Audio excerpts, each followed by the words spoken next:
ایک دن ایک شخص کو ایک جہاز ملا، ایسا جہاز جو دنیا کے ایک کنارے سے دوسرے کنارے تک لے جا سکتا تھا، لیکن اسے اس کی طاقت کا اندازہ نہیں تھا۔ وہ جہاز کو غور سے دیکھتا اور سوچتا شاید اس سے کچھ وزن بھی اٹھایا جا سکتا ہے۔ چنانچہ اس نے جہاز کو گھوڑے کے پیچھے باندھ لیا۔ اب گھوڑا آگے آگے چلتا اور وہ جہاز پیچھے پیچھے چلتا۔ وہ خوشی سے جھوم اٹھتا اور کہتا، واہ، یہ تو بڑی مزے کی سواری ہے۔ لیکن وہ نہیں جانتا تھا کہ یہ تو وہ مشین ہے جو زمین کے اوپر نہیں، آسمانوں کے پار اڑنے کے لیے بنی ہے۔ وقت گزرتا گیا، اس کا تجسس جاگتا گیا۔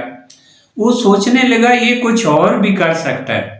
ایک دن وہ جہاز کے انجن کو غور سے دیکھ رہا تھا۔ اس نے چابی گھمائی تو انجن سٹارٹ ہو گیا۔ اب اس نے گھوڑے کی رسی کھول دی۔ وہ جہاز کو زمین پر دوڑانے لگا، ذرا تیز اور تیز اور تیز۔ جہاز کو تیز دوڑانے کے باوجود اس کی تسلی نہیں ہوئی۔ اس کا تجسس اسے بے چین کرنے لگا کہ یہ کچھ اور بھی کر سکتا ہے۔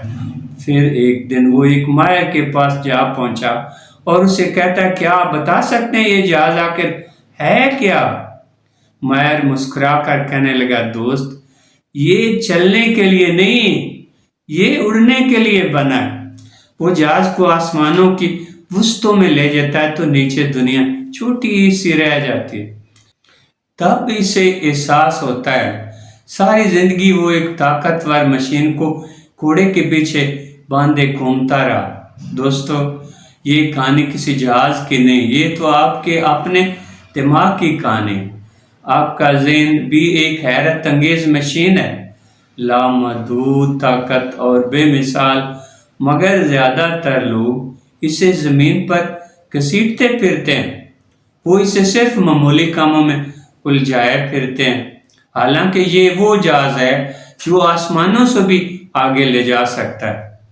اپنے آپ سے پوچھیں، میں کیا چاہتا ہوں؟ کیا میں خوشگوار ازدواجی زندگی چاہتا ہوں؟ کیا میں فرمانبردار اولاد چاہتا ہوں؟ کیا میں کامیاب کاروباری بننا چاہتا ہوں؟ یا انسانیت کے لیے کچھ عظیم کرنا چاہتا ہوں؟ جو بھی آپ چاہتے ہیں اپنے ذہن کو واضح بتائیں، یہ وہی کچھ آپ کو بنا دے گا۔ یاد رکھیں، آپ کا ذہن آپ کا جہاز ہے اور آپ اس کے پائلٹ ہیں۔ اب آپ پر ہے، آپ اسے گھوڑے کے پیچھے باندھ کر چلاتے ہیں یا پرواز کے لیے تیار کرتے ہیں۔